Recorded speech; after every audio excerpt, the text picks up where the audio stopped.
अस्सलाम वालेकुम and welcome to जोर का जोड़। आई होप आप लोग खैरियत से होंगे और अच्छे से अपना ख्याल रख रहे होंगे। Another day another show but not another news. At last वो कह के मैं थक गई थी कि ये ऊंट किस करवट बैठेगा। एट लास्ट वो ऊंट बैठ चुका है एंड चैंपियंस ट्रॉफी का ऐलान इवेंचुअली आईसीसी की तरफ से हो गया है कि क्या होना है, किस तरह होना है, कैसे होना है।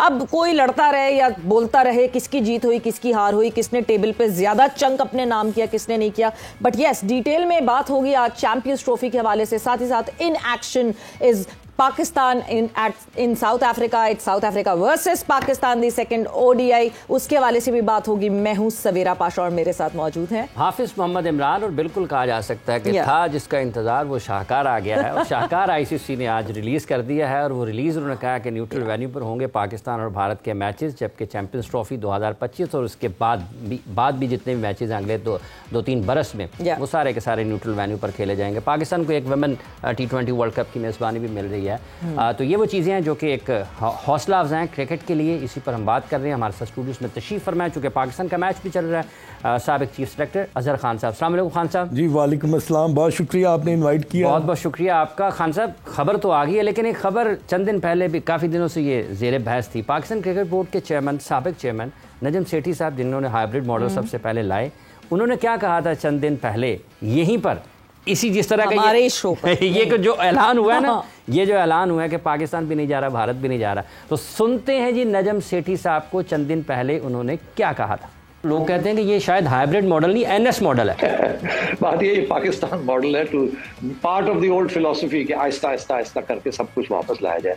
रातों रात नहीं हो सकता। It all depends on Pakistan India relations. और भी बड़े इश्यूज हैं, मगर इन प्रिंसिपल कोई हमें इतनी मुश्किल नजर नहीं आता, depending on how Pakistan India relations आगे प्रोग्रेस करते हैं।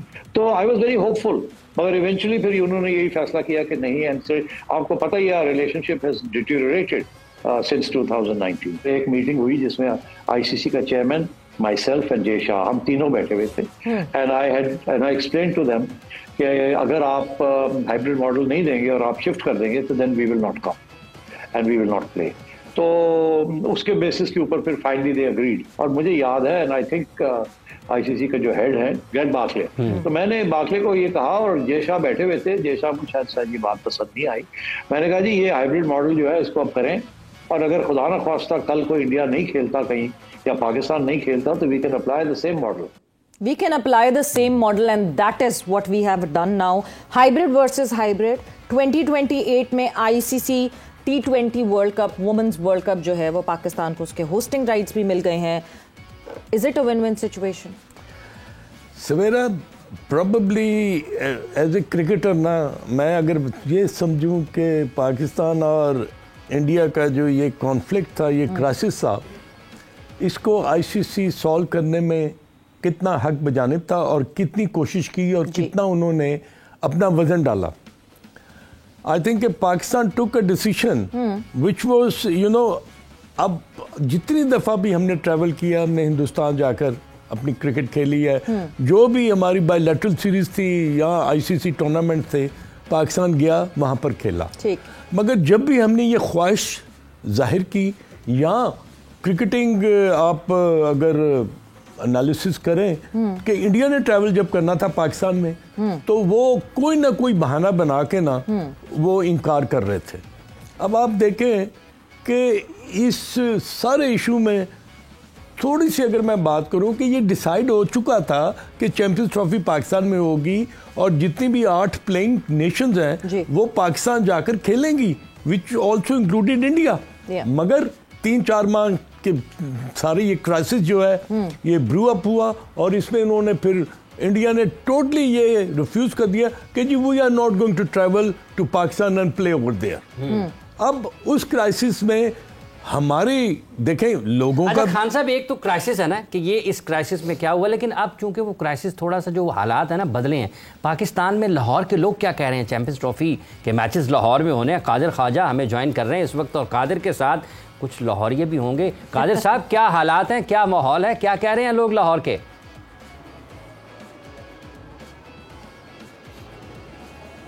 देखिए हाफिज साहब, बहुत खुशी की खबर है कि पाकिस्तान अपने मौक़िफ़ से पीछे नहीं हटा और पाकिस्तान जो है वो अपने मौक़िफ़ पर कायम रहा, जिस पर आईसीसी और बीसीसीआई ने घुटने टेके। 2025 की चैंपियंस ट्रॉफी जो है उस पर न्यूट्रल वेन्यू होंगे, फिर 2024 से 27 तक जो 3 साल का दौरानिया है उस पर जो है वो फ्यूजन फार्मूला लागू होगा। इस हवाले से लाहौरी शायकीन क्रिकेट मौजूद है हमारे साथ, उनसे बात करते हैं, उनकी फीलिंग्स जानते हैं। पाकिस्तान जो है अब उसकी जीत हुई है और चैंपियंस ट्रॉफी न्यूट्रल वेन्यू पर भारत जो है वो खेलेगा। भारत ने कहा था कि पाकिस्तान नहीं आएंगे, तो पाकिस्तान ने भी अपना मौका अपनाया था कि हम लोग भारत जाकर नहीं खेलेंगे। अब चूंकि आईसीसी ने भी इसकी तस्दीक कर दी है, क्या कहते हैं इस पर? जी बिल्कुल, देखें जो कि एक न्यूट्रल वेन्यू बनाया गया और शेड्यूल जारी किया गया, ये पाकिस्तान की जीत है कि इनके पाकिस्तान अपने मौक़िफ़ पर डटा रहा और उसके बाद आईसीसी ने भी इसके आगे अपने घुटने टेक दिए, जिसका सारा क्रेडिट जो है वो मोहसिन नकवी साहब को भी जाता है और यकीनी तौर पे उन्हीं को जाता है। भारत ने हमेशा जो है वो अपनी साजिशें खेलों के अंदर भी इस्तेमाल की हैं, जबकि पाकिस्तान ने हमेशा अमन और मोहब्बत का पैगाम दिया है। भारत की तरफ से हमेशा ये साजिश की जाती थी कि जब भी पाकिस्तान में मैचेस होते थे, भारत ऐलान करता था कि हम पाकिस्तान नहीं जाएंगे, ठीक है। लेकिन अब जब पाकिस्तान ने भी क्योंकि बाजू का ऐसा होता है कि नहीं जाएंगे और यहीं से बढ़ते हैं हम कराची की तरफ। कादिर, आप हमारे साथ ही रहेगा। टेस्ट क्रिकेट फवाद आलम साहब ने भी हमें टेलीफोन लाइन पर ज्वाइन किया है। फवाद, अस्सलाम वालेकुम। किस तरह से देखते हैं आप इस ऐलान को जो कि आज आईसीसी ने किया है, और पाकिस्तान भारत अगर पाकिस्तान नहीं आ रहा तो दोनों मुल्क एक दूसरे के मुल्क में नहीं खेलेंगे, फिर न्यूट्रल वेन्यू पर जाएंगे, तो आपको लगता है कि बराबरी की सतह पर मामला जो है वो खत्म हुए हैं, तय हुए हैं?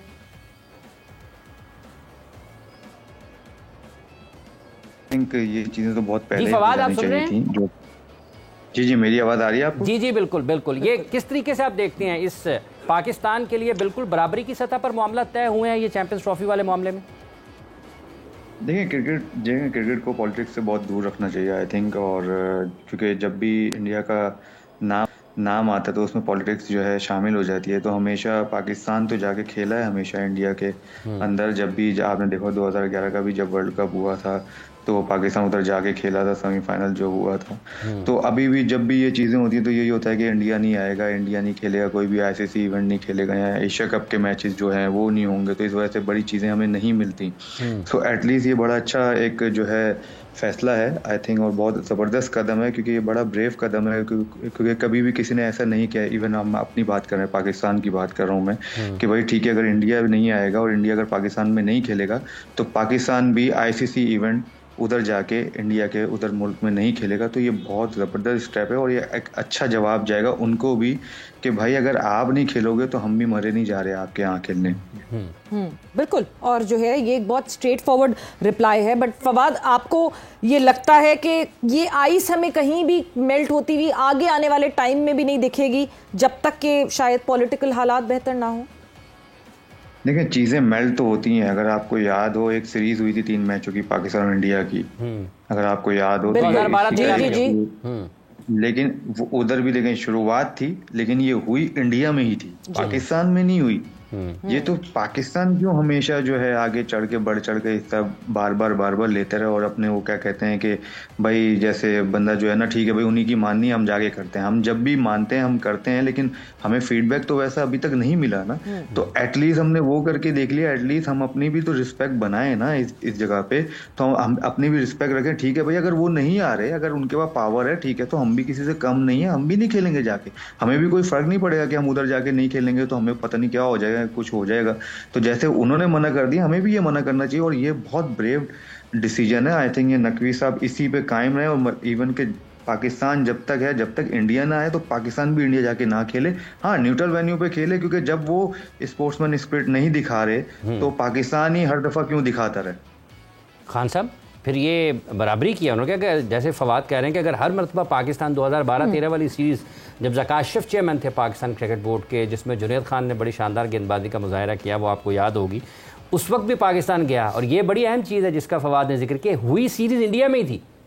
बिल्कुल हाफिज़ साहब, फवाद ने बिल्कुल सही बात की है, और इसको अगर मैं थोड़ा सा और आगे बढ़ाऊँ कि 2008 के बाद जो एशिया कप पाकिस्तान में हुआ, इंडिया ने पाकिस्तान ट्रैवल नहीं किया, और बहुत से मौक़ों पर तो हमने अपनी जो जिसे कह रहे हैं कि ख्वाहिशात को पीछे रखकर हम इंडिया जाकर कितनी दफ़ा बायलैटरल सीरीज़ भी और आईसीसी टूर्नामेंट भी और एसीसी टूर्नामेंट भी हम खेलते रहे हैं। मगर मुझे ये बताएं कि पाकिस्तान कब तक एक ऐसे नहज पर पहुंच जाए कि जहां पर सारा जो ऑनेस्ट है ना वो इंडिया पर हो और पाकिस्तान गुडी गुडी बॉयज बनकर अपना सर झुकाकर इंडिया की ख्वाहिशात को ना मद्देनजर रखे। ये नहीं होता हाफिज साहब। Some time you have to take a decision and you have to take a very firm decision. बिल्कुल फवाद ने सही कहा कि मोहसिन नकवी साहब ने बड़ा स्ट्रॉन्ग डिसीजन लिया and it has been backed up by all the Pakistan media as well. मैं बल्कि आप लोगों को क्रेडिट दूंगा कि आपने इस इश्यू को ना डाई आउट नहीं होने दिया।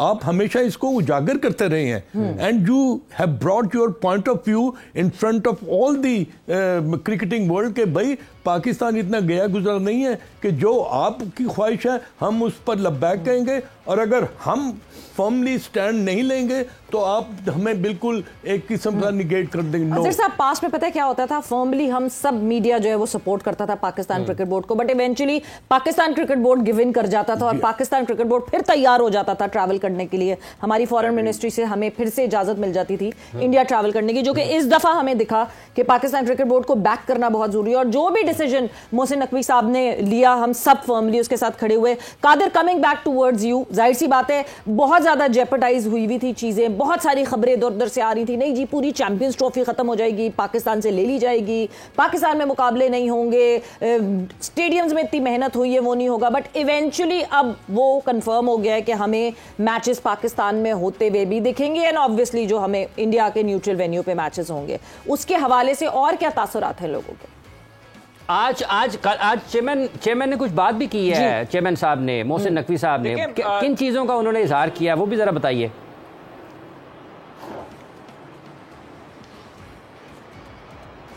देखें सवेरा हाफिज साहब, यहाँ पर जो है वो हम लोग जब खबरें देते थे तो उसका काउंटर करने के लिए भारतीय मीडिया आता था और भारतीय मीडिया ये राग अलापता था कि चैंपियंस ट्रॉफी मुलतवी हो जाएगी, पाकिस्तान को दूध में जो है वो मक्खी की तरह हम बाहर निकाल फेंकेंगे। तो ये बड़े बड़े दावे जो हैं वो आज धरे के धरे रह गए, जो आईसीसी ने आज कंफर्म किया और आईसीसी की रिलीज आई। आईसीसी ने बाकायदा तौर पर इसका ऐलान किया कि पाकिस्तान जो है जो अगर भारत नहीं आता पाकिस्तान में तो पाकिस्तान भी भारत जाकर नहीं खेलेगा, न्यूट्रल वेन्यूज को एक्सेप्ट कर दिया गया।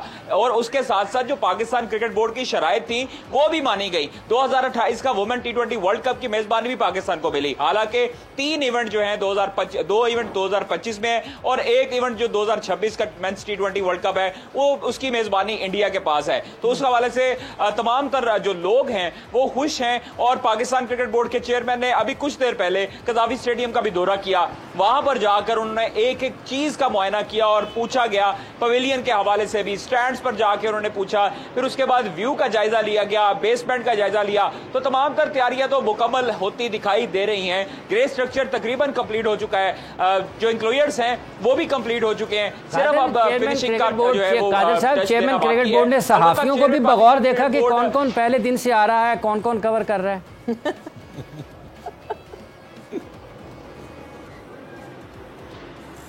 बिल्कुल हाफिज साहब, और इसका जो है वो बाकायदा तौर पर उन्होंने जो है वो इजहार भी किया और वहां पर जो है बाकायदा तौर पर इसका कहा भी गया कि ये डे 1 से हमारे साथ है। ये स्पोर्ट्स रिपोर्टर जितने भी हैं ये रात को 12 बजे अगर मैं जाता हूँ मुआयना करने तो ये हमारे साथ ही है। और ये नहीं होता कि अक्सर हमारी ड्यूटी जो है वो 7-8 बजे ऑफ हो जाती है, लेकिन रात को 12 बजे जब आपको पता है कि वजीर आला भी थे मोहसिन नकवी, तो वो रात 12-1 बजे के दरमियान ही दौरा करते होते थे। तो इसलिए हमारी दौड़े जो है वो घरों से लगती है और फिर कज़ाफी स्टेडियम जाते हैं, उनके साथ होते हैं। तो वहां पर हम लोग भी इस चीज का क्रेडिट देखें। बिल्कुल अच्छी बात की है जो हमारे साथ मौजूद है गेस्ट, उन्होंने बहुत अच्छी बात की कि इसका क्रेडिट जो है वो हमारे मीडिया को, आपके प्रोग्राम को और जितने जो प्रोग्राम्स हैं जिसमें इस बात को उजागर किया गया कि पाकिस्तान जो है वो पीछे नहीं हटने वाला, पाकिस्तान अपने मौकफ से पीछे नहीं हटेगा।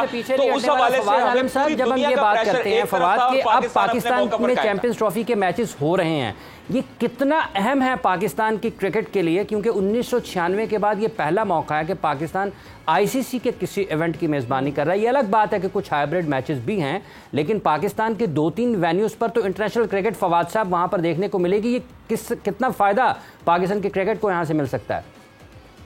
देखिए जी, सबसे पहली बात तो ये है कि आपका नाम भी लिया था मोहसिन नकवी साहब ने कि सबसे पहले आगे खड़े होते थे वो, जब वो उधर जाते थे स्टेडियम। जी जी। तो मैंने कहा हाफिज साहब को पहले मैं खुश करूँ फिर उसका जवाब देता हूँ। और मैं एक बात से उस पॉइंट पे आता हूँ, जैसे सवेरा ने कहा कि जो है मीडिया तो हमेशा करता था, लेकिन जो है बोर्ड ही कर जाता था और वो ही जो है ना स्टेप डाउन कर जाता था और वो जाके खेलता था। मैं टोटली एग्री करता हूँ, लेकिन मेरे ख्याल से सवेरा इसका एक फायदा ये भी है कि कोई भी किसी का भी ताल्लुक ना पॉलिटिक्स से नहीं था अंदर ऑन टाइम, उस टाइम जब वो है। अब जैसे ये मोहसिन नकवी साहब हैं, ये अभी इन हैं पॉलिटिक्स में, तो आई थिंक ये भी माइंडसेट जो है ना वो एक चेयरमैन का भी माइंडसेट था, एक वो पॉलिटिकल भी माइंडसेट था आई थिंक। तो उन दोनों को मैचअप करके नकवी साहब ने जो है ना अपना जो बात रखी उनके सामने और उस पर कायम और दायम रहे। तो आई थिंक ये हमारे पाकिस्तान के लिए बहुत अच्छा रहा कि इस टाइम मोहसिन नकवी साहब थे तो जो है ये न्यूट्रल वेन्यू पे जो है मैच हो रहे हैं और पाकिस्तान भी इंडिया जाके नहीं खेलेगा। खैर, और अभी आईसीसी इवेंट पे आता हूँ कि जैसे आपने आईसीसी इवेंट कहा, लेकिन 2009 के बाद हमें बहुत मुश्किलात आई हैं। नो डाउट पाकिस्तान में क्रिकेट लाने के लिए बहुत मुश्किलात आई हैं। जितने भी चेयरमैन आए हैं, इवन जितने भी प्लेयर्स आए हैं, क्योंकि चेयरमैन भी टीमें लेके आए हैं, प्लेयर्स भी टीमें लेके आए हैं अपने अपने बात करके, जो उनके दोस्त है, जाहिर है जो कुलीग्स होते हैं, जो दूसरी टीम से खेल रहे होते हैं। तो आई थिंक ये सबको क्रेडिट जाता है। आई थिंक ये जितने भी पीछे ये उनकी मेहनत है, इन्वेस्टमेंट है, जो आज आईसीसी इवेंट होने जा रहा है पाकिस्तान में इतने अरसे के बाद। और अब मैं इस पॉइंट पे आता हूँ कि पाकिस्तान के लिए क्या होगा। देखिए, पाकिस्तान के लिए क्या होगा कि पाकिस्तान में लेकर टीमें आएंगी और टीमें आएंगी ताकि सबको पता चले एक अच्छा मैसेज जाए जी आईसीसी। क्योंकि देखिए एशिया कप एक अलग चीज़ है, क्योंकि सिर्फ एशियन टीम आएंगी, आईसीसी में पूरी टीमें आएंगी। तो आई थिंक ये ज़बरदस्त स्टेप है और पाकिस्तान क्रिकेट के लिए अच्छा होगा। और हम लोग और इम्प्रूव करेंगे, जितना हम इम्प्रूव करना चाहते हैं और इम्प्रूव करेंगे। और पाकिस्तान भी कहीं ना कहीं आई थिंक क्रिकेट के उसमें खोया हुआ था, कहीं ना कहीं खोया हुआ था। क्योंकि हर इवेंट अगर आप देखें, कहीं श्रीलंका में भी हो जाते थे इवेंट, ठीक है, इंडिया में तो होते ही थे, ऑस्ट्रेलिया हो रहा है या इंग्लैंड में हो रहा है, तो पाकिस्तान बहुत दूर था इन इवेंट से, आईसीसी के खास तौर के इवेंट में। तो आई थिंक ज़बरदस्त बात है जी। और जो फाइनेंशियली वाइज भी पाकिस्तान क्रिकेट बोर्ड को बहुत फ़ायदा होगा, उसकी वजह से प्लेयर को भी बहुत फ़ायदा होगा। आई थिंक ये प्लेयर के लिए भी, पाकिस्तान क्रिकेट के लिए भी, पाकिस्तान क्रिकेट बोर्ड के लिए भी, और जो यहाँ के जो लोग हैं, क्योंकि वो इतना पसंद करते हैं क्रिकेट को, क्योंकि हम सबके लिए देखें जो हालात हैं, हम सबके लिए खुशी के लिए, रोने के लिए, धोने के लिए, फाइट भी करने के लिए सिर्फ क्रिकेट है, जहाँ पर हम सब एक उस पे होते हैं, एक पेज पे होते हैं कि बस जी नहीं पाकिस्तान जीते, और पाकिस्तान के लिए सब खड़े होते हैं, टीम के लिए। मैं क्रिकेट की बात कर रहा हूँ, बाकी सबके आपको पता है कि अलग अलग मोटिव होते हैं। तो ये एक ऐसी चीज़ है जहाँ जो हम सबको जोड़ देती है। तो आई थिंक उनके लिए बड़ी खुशाइन बात है जो अपने अपने स्टार्स को, जो इंटरनेशनल स्टार्स हैं, वो आके जो है क्या कहते हैं, ग्राउंड में जाके उनको जो है अपने आंखों के सामने दिखेंगे खेलते हुए, तो उनके लिए बड़ी खुशाइन बात है ये। अच्छा, बिल्कुल।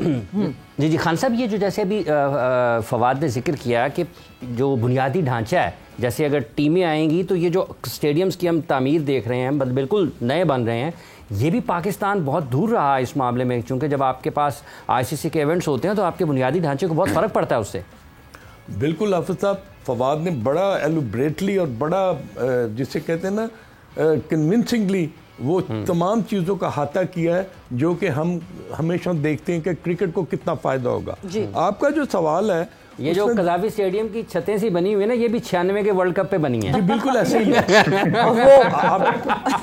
वो भी आप बदली हैं। आप ठीक कहते हैं, मगर मैं आपको बताऊं कि कहीं भी अगर आईसीसी टूर्नामेंट होता है ना, तो वहाँ का इंफ्रास्ट्रक्चर खुद ब खुद जो है ना, वो उसकी अपग्रेडेशन हो जाती है, उसकी आपको एक बड़ी खुशनुमा किस्म की तब्दीली जो है वो आपको नजर आती है।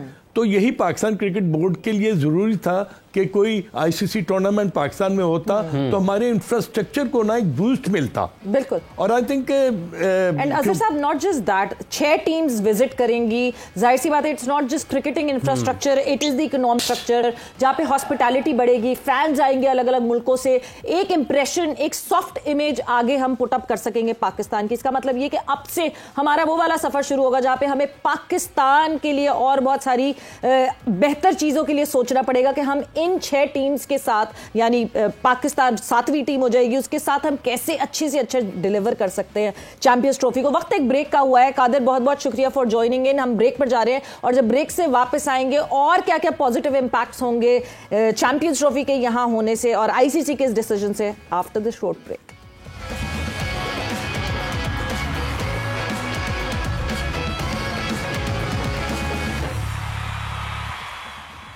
एंड वेलकम बैक टू जोर का जोर in conversation with Fawad Alam and Azhar Khan साहब। और ब्रेक पे जाने से पहले हम impacts of champions trophy discuss कर रहे थे, but before that South Africa versus Pakistan, the second ODI is still on. Abdullah Shafique again a disappointment, एक विकेट गिर चुकी है, 34 फॉर 1 पाकिस्तान राइट नाउ। देखना है कि किस तरह आगे अब साइम अयूब और बाबर आजम की पार्टनरशिप चलती है। But coming back to that discussion, और फिर इस पे ज्यादा जरा इलैबोरेट करेंगे कि अब्दुल्ला शफीक को कितने और मौके दिए जाएंगे। फवाद, जहां जिस तरह आपने कहा ना इम्पैक्ट पड़ेगा सारी चीजों पे, इकोनॉमिकल इम्पैक्ट की जिस तरह हम बात कर रहे थे कि जब एक इवेंट होता है और एक मल्टी नेशन इवेंट होता है तो उससे एक सॉफ्ट इमेज के साथ साथ कितना ज्यादा आपकी हॉस्पिटैलिटी जो सारा डिपार्टमेंट होता है उस पर कितना इम्पैक्ट पड़ेगा, रेस्टोरेंट्स पे कितना फर्क पड़ेगा। You talk about shopping, fans आते हैं, फैंस घूमते हुए दिखते हैं इधर से उधर, एक ऐसा समा होता है जैसे एक फेस्टिविटी है। देखें सुहेरा, आपने बड़ी अच्छी बात की है। देखें फैंस, देखें अभी तक तो बाहर से तो कोई इवेंट देखने आ ही नहीं रहा। हमारे कोई भी, अगर पाकिस्तान में कोई भी क्रिकेट है, कोई आ ही नहीं रहा। आप देखें कि जब पीएसएल मैचेस होते हैं, नहीं इंग्लैंड की सीरीज के लिए बामी आर्मी भी आई थी और इंग्लैंड की सीरीज के लिए काफी इंग्लिश फैंस आए थे।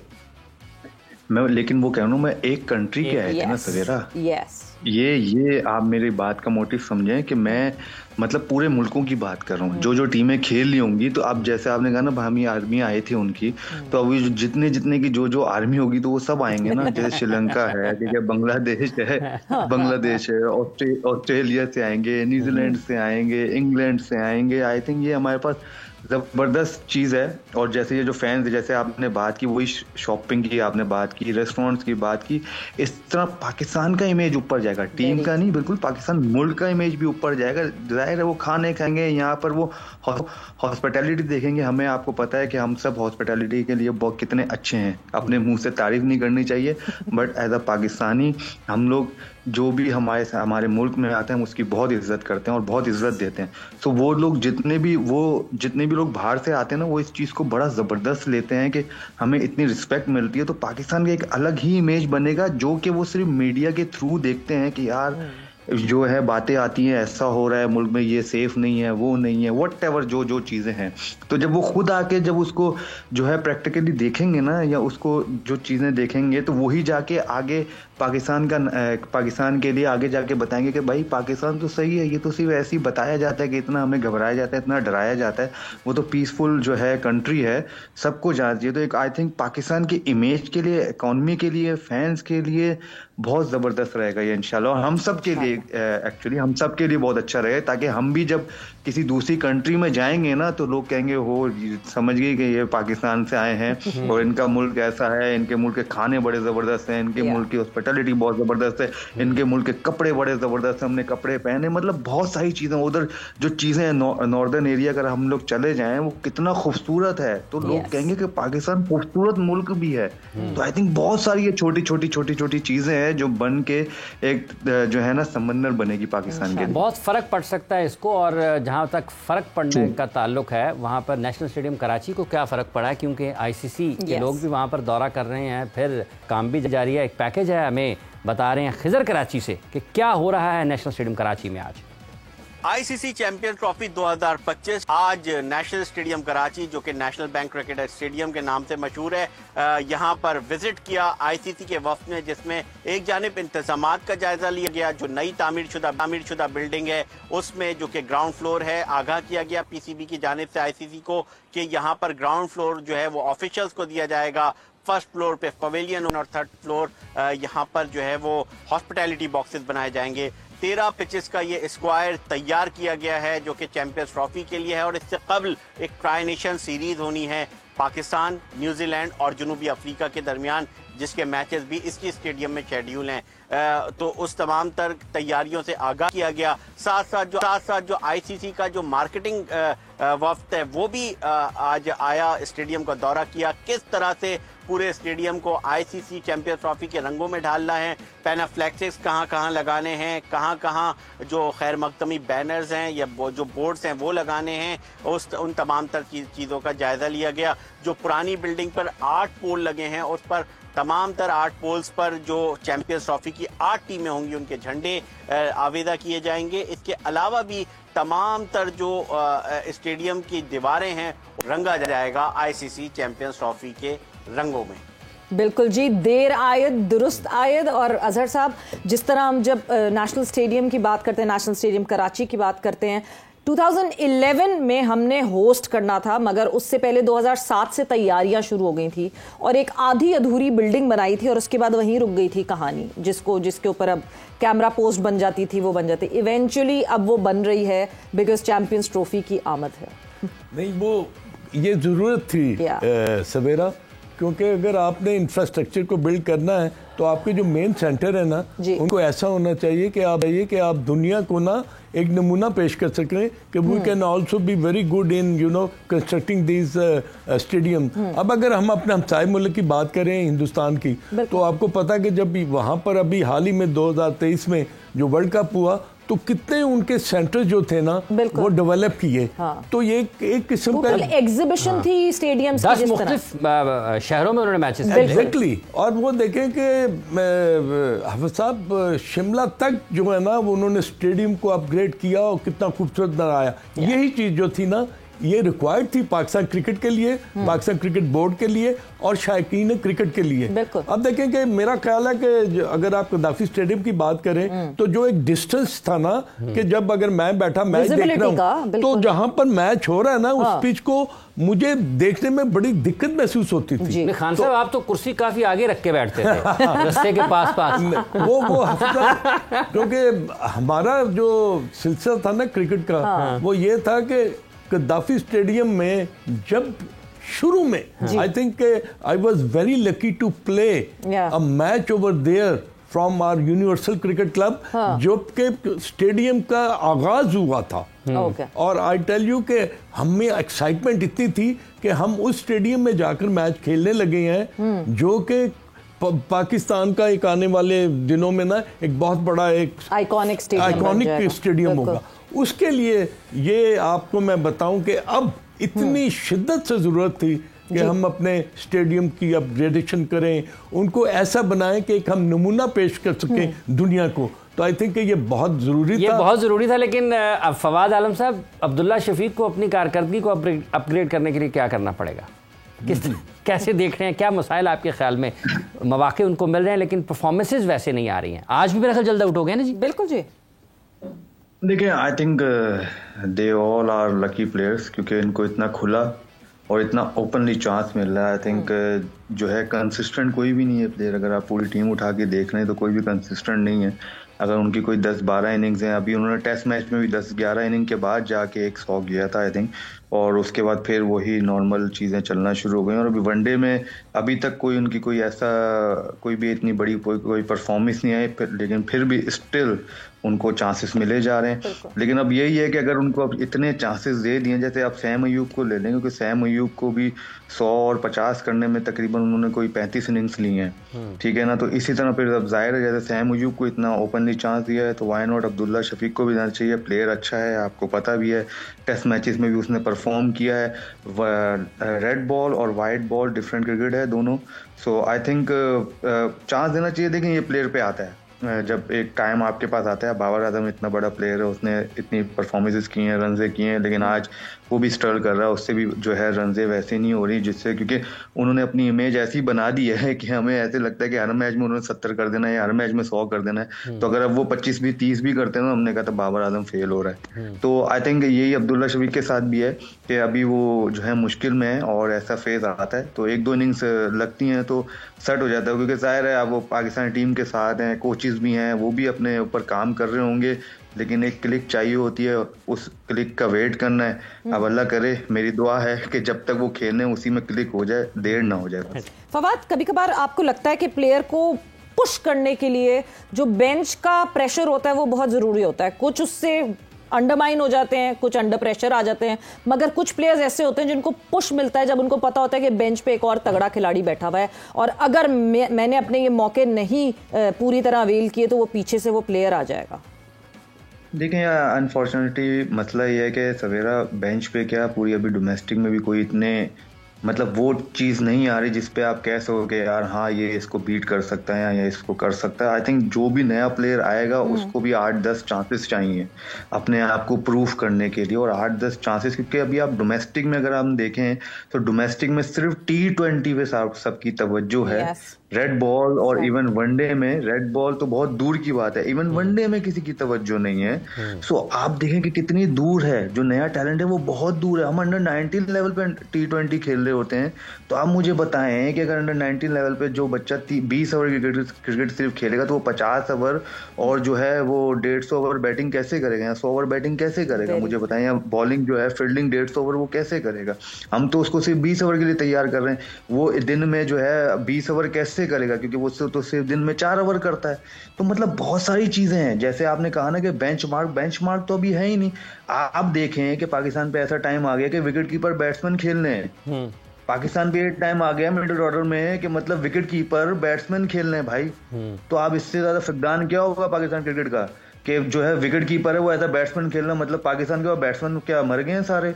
मतलब जो मिडिल ऑर्डर है या वो जो डोमेस्टिक खेल रहे हैं उनको मना कर दें फिर कि भाई आप लोग क्यों खेल रहे हो? भाई एज अ विकेट कीपर जो परफॉर्म कर रहा है वो as a wicket keeper batsman ही खेले टीम में ना, वो एज अ बैट्समैन क्यों खेल रहा है? और T20 में यार एज अ बैट्समैन आप उसको खिला रहे हो, या वनडे में एज अ बैट्समैन, यार फॉर गॉड सेक यार ऐसे तो नहीं होना चाहिए। पाकिस्तान की क्रिकेट है भाई, इतनी आसान नहीं है, ये बड़ी मुश्किलों से मिलती है।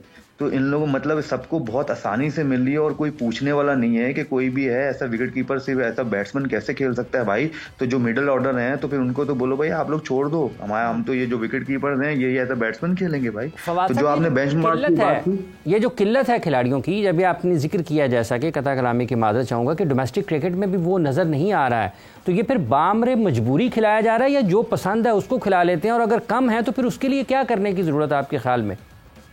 देखिए दोनों चीजें जो आपने कही ना, मजबूरी और पसंद, ये दोनों चीजें, इसमें मैं एक को साथ नहीं दूंगा, दोनों हैं इसमें मिली जुली, दोनों चीजें ही हैं, मजबूरी भी है और पसंद भी है।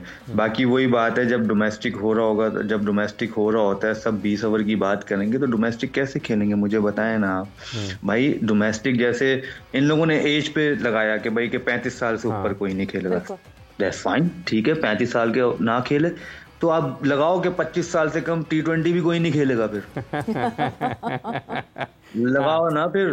या लगाओ 23 साल से कम कोई 20 ओवर भी नहीं खेलता, फिर मुझे बताएं कि कैसे कोई बैट्समैन निकलेगा, कैसे कोई बॉलर नहीं निकलेगा? मैं देखता हूँ फिर भाई, फिर तो कोई खेलने वाला होगा ही नहीं। सवेरा यही होता है ना कि हमारी मेंटेलिटी इतनी नहीं है, क्योंकि जहाँ पर जिसको पैसा नजर आ रहा है, क्योंकि आपको पता है पैसा, सारा फेम, सारी चीज सिर्फ T20 में तो प्लेयर मैं भी होऊंगा, कोई भी होगा, आप भी होगे, आप जिस तरह आप लोग फॉलो करते हो, आप टेस्ट मैच को नहीं करोगे, ये बात फैक्ट है, कोई माने ना माने, आप वही चीज जो है 50 ओवर्स को नहीं करोगे जिस तरह आप लोग T20 को करते हो। तो ये तो फैक्ट है ना बात।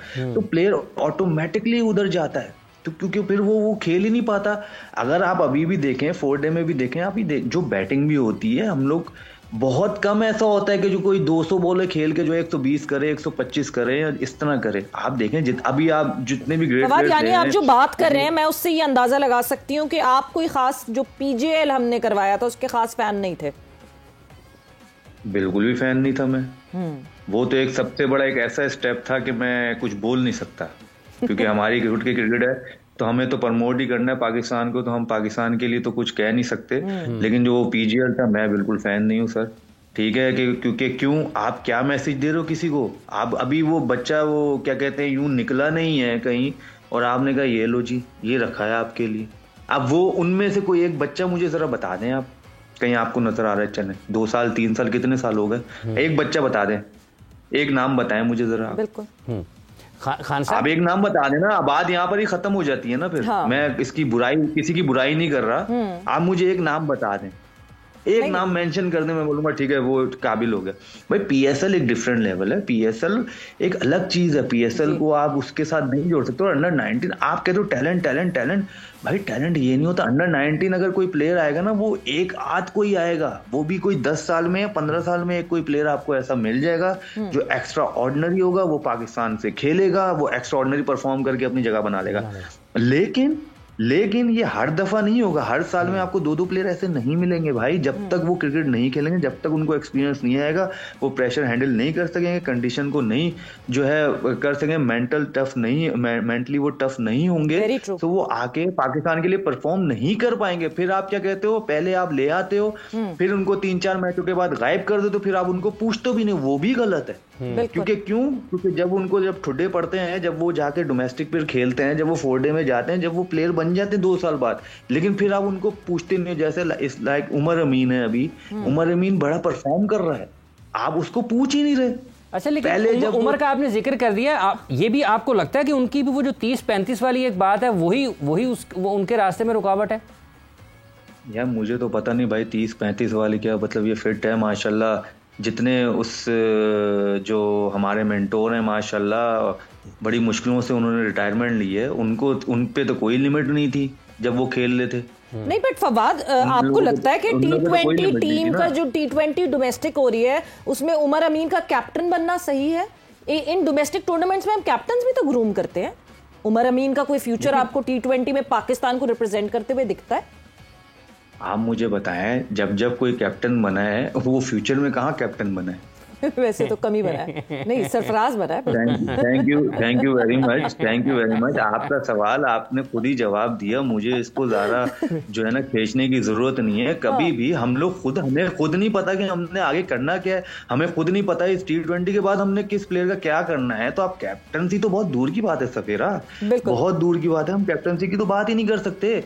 हमें तो इस प्लेयर का नहीं पता कि वो एज अ प्लेयर हम उसको टीम में खिलाएंगे नहीं खिलाएंगे, तो कप्तान तो बहुत दूर की बात है। हम इतने कप्तान अनाउंस करते हैं, किधर है हारिस को आप पिछले 2 साल से कप्तान बनाया जा रहे हो हर चीज का। बट हमें ये पता है that the star of the first ODI Saim Ayub इस वक्त जो है वो उनकी विकेट गिरी है, वो आउट हो गए हैं। 25 रन बनाए उन्होंने 31 बॉल्स पे, and he goes back to the dugout, and अब Babar and Rizwan would be in action. Azhar sahab, जिस तरह अभी फवाद ने बात की, बहुत प्रॉम्प्टली बात की कि अंडर 19 को दूर रखना चाहिए T20 से, और पीजीएल तो ऑब्वियसली वाकई एक बहुत पता नहीं फेल्ड एक थॉट प्रोसेस थी कि अभी से पैसों की लत लगा दो लड़कों को कि कम खेल के इतने पैसे कमा लो कि उनका दिल ही ना चाहे लॉन्गर फॉर्मेट खेलने का। But talking about champions trophy और फिर ये कारकर्दगी अगर हम पाकिस्तान टीम की ओडीआई में देखें, जितनी तैयारियां हम कर लें, जितने हम रंगारंग तैयारी इस इवेंट की कर लें, पाकिस्तान टीम अच्छा नहीं खेलेगी तो इस तैयारी पे पानी फिर जाएगा। बिल्कुल आपने सही कहा, क्योंकि किसी भी नेशन की जो डेवलपमेंट है ना क्रिकेट में, वो उसकी जीत से ना बहुत ज़्यादा मुनहसर होती है।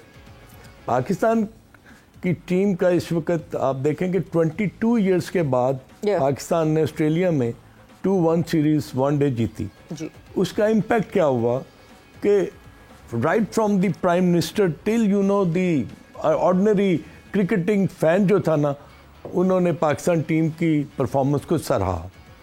अब मैं आपके पास आ जाता हूँ, अभी फवाद ने जो बातें की हैं ना, there is no answer and there is no, I think I agree to each and every word which he uttered. Okay, क्योंकि he has given you the nucleus of Pakistan first class cricket. बिल्कुल कि under 19 में मुझे याद है कि फवाद आलम was the part of that under 19 team which won the World Cup in 2004। और आप यकीन करें कि उस टीम के जो लड़के थे ना, वो जब खेले हैं जाके बांग्लादेश में और वेस्ट इंडीज को इन्होंने जीता है फाइनल में, तो कोई भी यकीन नहीं कर सकता था कि वो टीम जो है ना वो पाकिस्तान की जाकर जीतेगी, क्योंकि 6 लड़के जो थे वो ओवर एज होकर टीम से बाहर निकल गए थे जी। और बिल्कुल, एंड अब बात आ जाती है कि ये मौजूदा जो हमारा सेटअप है या मौजूदा हमारी जो टीम है, इसमें कितनी। अजहर साहब, कता कलामी की माफी, फवाद, वो जो जिस 2004 की बात कर रहे हैं अजहर साहब, और कितने खिलाड़ी आपके साथ के और निकले थे जो पाकिस्तान को रिप्रेजेंट कर सके? फवाद सुन रहे हैं आप? आपको आवाज आ रही है? फवाद अच्छा, साहब जो हैं बस। उनके कुछ राब्ता मुनक़ता हो गया है खान साहब, लेकिन ये बात है। हेलो जी फवाद साहब, ये जो 2004 का वर्ल्ड कप जीता था पाकिस्तान, मैंने सुन लिया, सवाल सुन लिया। हाँ बिल्कुल।